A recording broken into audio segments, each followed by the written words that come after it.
ആദരവായ പ്രവാചകൻ നബി മുഹമ്മദ് മുസ്തഫ സല്ലല്ലാഹു അലൈഹി വസല്ലമ തങ്ങളുടെ മുമ്പിൽ സ്വഹാബത്ത് വന്നിട്ട് വെള്ളമില്ല നബിയേ, യുദ്ധം കഴിഞ്ഞു വരികയാണ്, കുടിക്കാൻ വെള്ളമില്ല.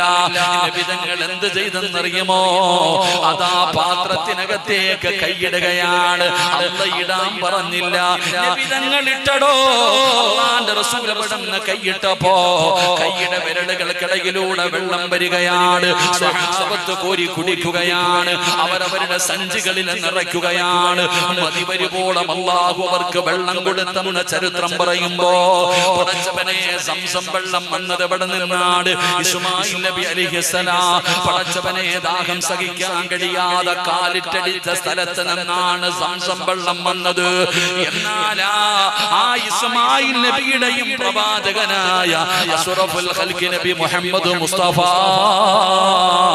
സല്ലല്ലാഹു അലൈഹി വസല്ലമ തങ്ങളുടെ കൈവിരലുകൾക്കിടയിലൂടെ വന്ന വെള്ളമുണ്ടല്ലോ, അതിന് ഈ സംസത്തിനെക്കാളും മഹത്വമുണ്ടെന്ന ചരിത്രം പറയുകയാ.